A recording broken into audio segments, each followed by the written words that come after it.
Hello friends, and welcome back to my crafty space. In today's video, I'm going to be putting together the first of my Colorcast Designs projects using the April themed acrylic and wood veneer set or kit. So for this story, I chose to do this one as a full process video because there is a digital component to this in how I turned these photos into a petal shape.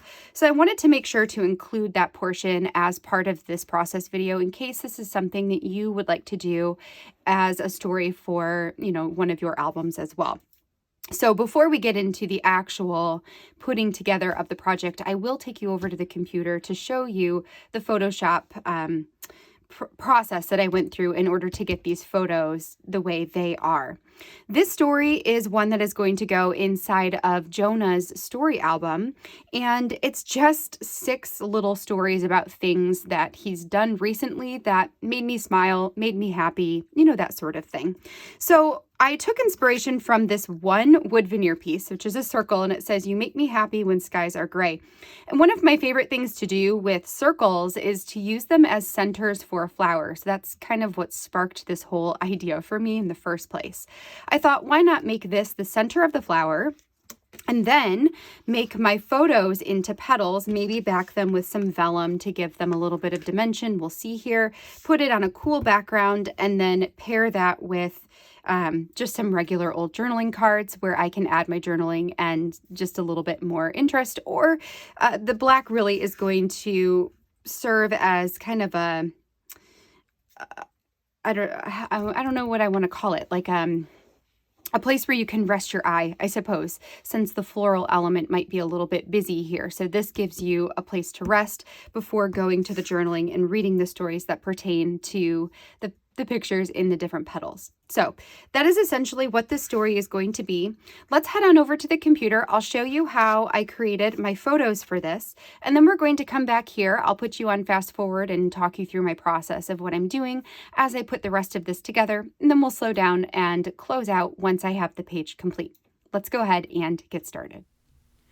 Okay, friends, so one of the things I wanted to show you here really quick on my computer is how I used a digital card from one of my older Ali Edwards story kits to help me create the petals, or at least the shape of the petal, to clip my son's photos into in order to create this flower element for today's spread. So the card that I'm actually using is from the Connect story kit. It's this one right here that says "We are all connected," and it had this flower on it that has this middle section a lot of people thought looked kind of like the COVID virus graphic, which is kind of funny. So I'm going to be using this flower to create a petal, and I'm going to use this one right here as my shape. So this is a process that really can only be done in Photoshop Creative Cloud because I'm going to use a tool that does not exist inside of Photoshop Elements called the pen tool. Now, before we get there, I want to make sure that this flower is to the scale that I want it to be for the spread that I'm making today. So I'm going to hit my crop button and change the size to 6.875 inches by 8.25 inches, 300 pixels per inch, and hit the enter button. Everything's nice and centered here, so we can just crop it just like that. Now it's going to zoom this really far in, so you can just grab the magnifying glass, right click, and hit print size, and it will bring it down to a more true to size version for you. Now next we're going to use this pen tool, which is right underneath the dodge tool and right above the type tool. So we're going to click this button. If you click and hold, there's a bunch of different types of pens that you can use. I'm just going to use the very top one, the pen tool. Now what I'm going to do is click and make basically little clicks all along the outline of this petal. So I'm doing my best to keep it within the shape of the petal. We're going down. I'm going to go all the way down into this middle portion and then come back over and go back up and around. So this is basically drawing an outline around this petal shape, and then once I go to the end, I'm going to click on my original first box, and it's going to close the entire shape in. From here, you can right click and click this Make Selection, and OK. And this is going to put the marching ants around just that one petal. Now, with the marching ants still on there, we're going to go back over onto the left side and click on our marquee tool. It doesn't matter if it's the rectangle or the circle or anything, just any of them is fine, just the marquee tool. Come back over into your canvas and right click, and then we're going to go down to select inverse. So what that's going to do is it's going to select everything except for that original section. Then we can come down into the bottom of our layers menu, unlock the original layer, and then we're going to hit the delete key. And it's going to delete everything else except for that petal shape. Then we can go ahead and deselect, so now we just have the one petal. And what I can do here is now I can open up any random picture I want. So let's say I want this one. And I can select it all. Let's get my move tool here. And then we're going to paste it on top of this petal, go down into your layers menu, right click on your photo, and create clipping mask. And that's going to put the photo inside of that shape. I can then transform, Control T, to let me resize this down so I can get this to where I want it to be inside of the shape. Then I can hit enter and my photo is ready to go. So what I did for my page today is I created this shape and then I went ahead and I made 6 different ones of this exact same shape and I oriented them in a flower. So let me see if I can pull that up just to show you what that looks like. Did I not save it?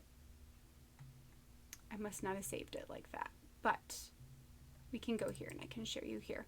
So here you can see all 6 of them, how I rotated them in order to get my photos to be oriented the right way as well, because I didn't want any of my photos to be upside down. So I just changed the orientation of my petal and then clipped my photo inside of that petal once it was where I wanted it to be. So I did that and then I went ahead and I printed them all off kind of like this. So they're all separate petals. And then we're going to go over to the desk and I'll cut them out and actually create the flower with them. I just wanted to show you how I actually created those petals to begin with. If you don't have that card, you could always find a PNG or something online on Google. Just search for maybe a flower PNG or a flower clip art or something like that, and then you can isolate one petal and do the exact same thing as I just did.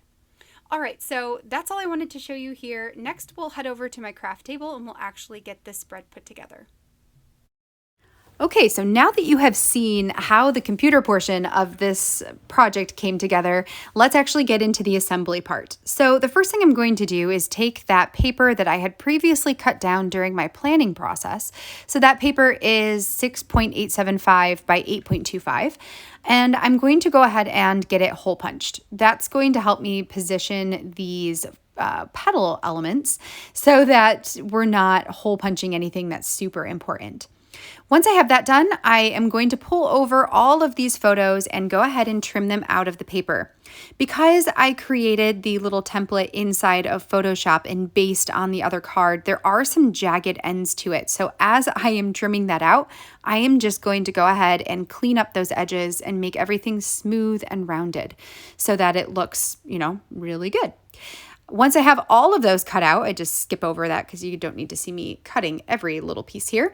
I will go ahead and add these to some vellum. So I just stuck a little bit of adhesive on the back of the photo, put them down on top of the vellum here, and then I am trimming, leaving about maybe 1/4 of an inch around the outside of it so they are all bordered with the vellum. Then when I add this on top of the pattern paper, you can see how it gives it a little bit more dimension and helps separate it from the background without such harsh lines. I really like the way that that looks.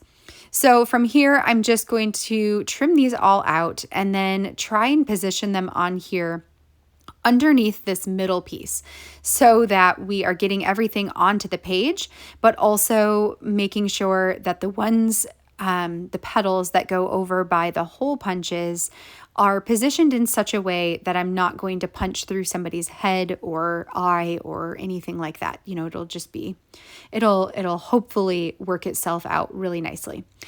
The vellum here, I had one piece that was just slightly too small, so I'm going to use it anyway because I don't want to go and cut up a whole new sheet of vellum. So we're just going to go this way, and honestly, it's going to go underneath the middle section anyway, so it's not a big deal.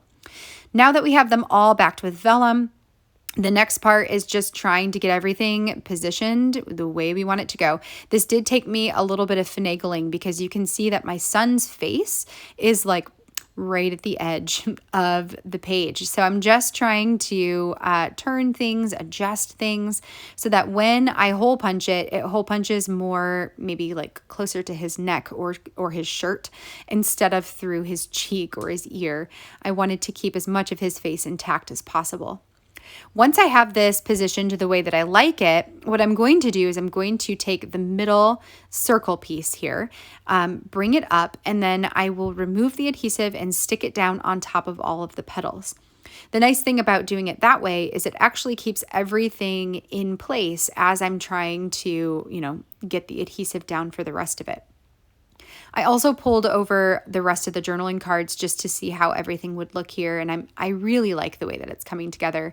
I also debated on whether I wanted to cover up my face or not, and then ultimately decided I would rather preserve my son's face in that picture instead of my own. So a lot of my face does go underneath the circle piece, the wood veneer. It's okay. It'll be totally fine because ultimately the story is about him and not about me. So it's okay if I'm not totally visible or anything. So there you could see how I added that wood veneer piece onto there, and it did stick to a little bit of each of them. So it allowed me to pick the entire flower up, turn it around, and add adhesive to the back of it. Again, we're just trying to position things where we want it to go.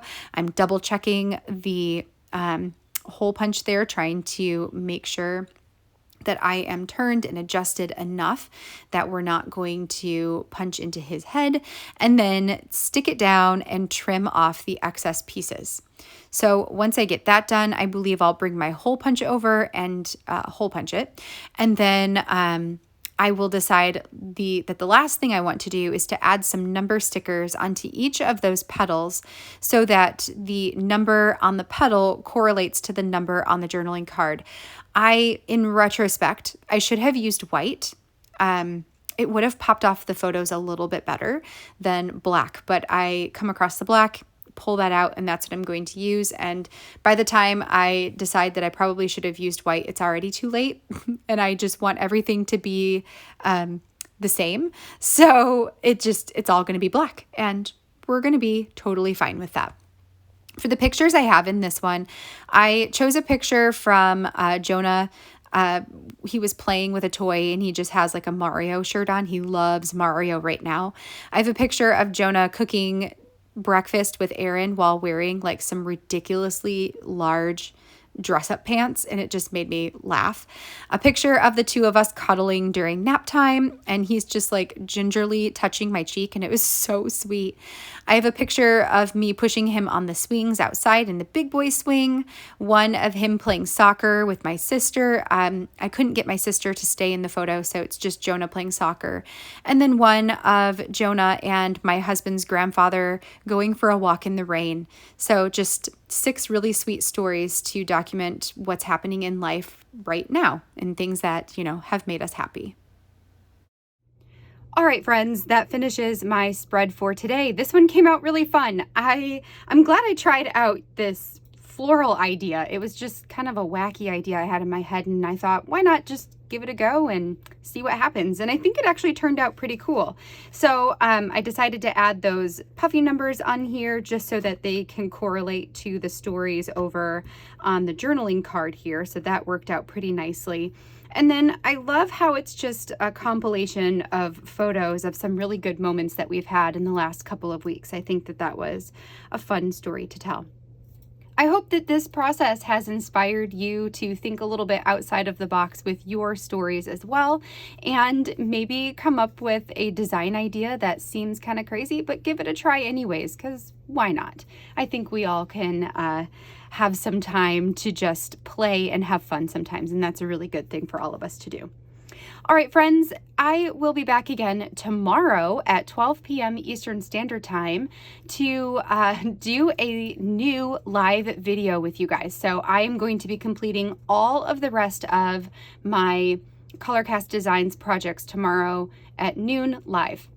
So I believe I should have 6 more stories ready to go, and I'm just really excited to get them all done and told and to hang out with you guys in the process. So hopefully I will see you back here then. Until then, I hope you have a wonderful rest of your day, and I will catch you all in tomorrow's video. Bye, friends.